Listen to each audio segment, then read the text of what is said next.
Hello বন্ধুরা, AP Haldar Facebook প্রোফাইলে সবাইকে সুস্বাগতম। কেমন আছো সবাই? আশা করছি ভালো আছো, আমিও খুব ভালো আছি। তো দেখো সকাল সকাল কি রোদ্দুর উঠেছে। দুদিন ধরে এত গরম পড়ছে, 2-3 দিন ধরে। তো কয়েকটা দিন ধরে এত গরমের জন্য খুব অস্বস্তি লাগছে, ভালো লাগছে না। বৃষ্টি হলেও জ্বালা, রোদ্দুর দিলেও জ্বালা। আর আমার কাছে যতদিন না শীত পড়বে ততদিন তো ভালোই লাগবে না কিছু।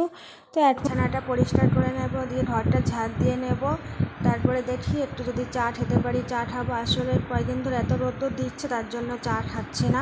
আমার শরীর এমনিতেই প্রচুর কড়া হয়, তার জন্য চাটাও ভালো লাগে না আমার খেতে। সো গাইস, দাঁড়াও 1 মিনিট, আমার একটা ফোন আসছে।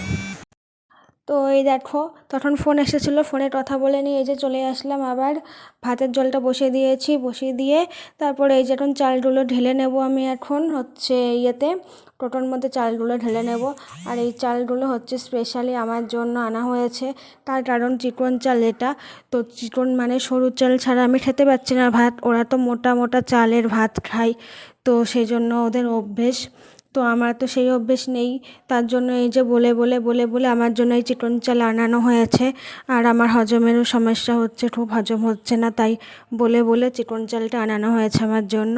তো এটাই রান্না করব, হচ্ছে আমরা দুজনই খাবো। মাঝে মাঝে ওর মার কাছে ওর মা রান্না করে সেটাও খাই, আমি যখন বাড়িতে না থাকি সেই সময়। আর তাছাড়া আমি তো রান্না। এই যে চা, বিস্কুট, জল নিয়েছি। 2টো বিস্কুট খাবো, কারণ বিস্কুট আমি ভালোবাসি না খেতে। তো 2টো বিস্কুট খাবো, তাও খাবো, খেতে পারবো না সন্দেহ, ভালো লাগছে না আমার। তো এই যে আর চা, এই প্লাস্টিক কাপে আমি চা খাই বলে তোমরা কেউ যেন ভেবো না, অন্য কোনো মাইন্ড করো না, খারাপ কিছু, ঠিক আছে? কারণ বেশি চা খাবো না বলেই এই কাপে মেপে চা খাওয়া আমার। ভাবলাম একটা বিস্কুট দেবো। কোথায় গিয়েছিলো জানে, একটুখানি এটার জন্য হারিয়ে গিয়েছিলো। আবার একটা বিস্কুটটা দিই, খুব মিষ্টি বিস্কুট। আয় না, আয় না।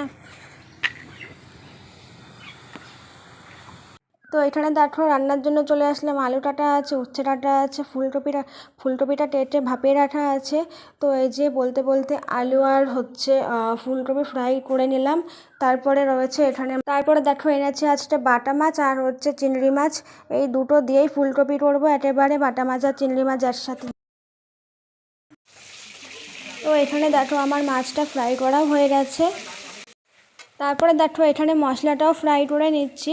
তো এখানে ওই যে জিরে, আদা, রসুন, তারপরে টমেটো, এই সব দিয়ে ফ্রাই করে নিয়ে তারপরে এই যে আলু, ফুলকপি দিয়ে দিয়েছি। তারপরে চিংড়ি মাছও দিয়ে দিয়েছি।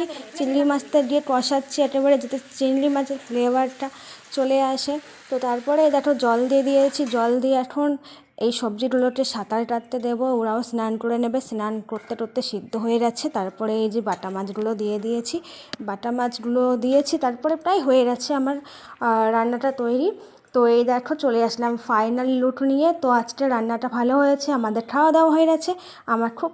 তো তোমাদের আজকের ভিডিওটা কেমন লাগলো অতি অবশ্যই কমেন্ট করে আমাদের জানাবে। তো আজকের মতো বিদায় নিচ্ছি, আর আগামীকাল আবার দেখা হবে। তো সবাই ভালো থেকো, সুস্থ থেকো।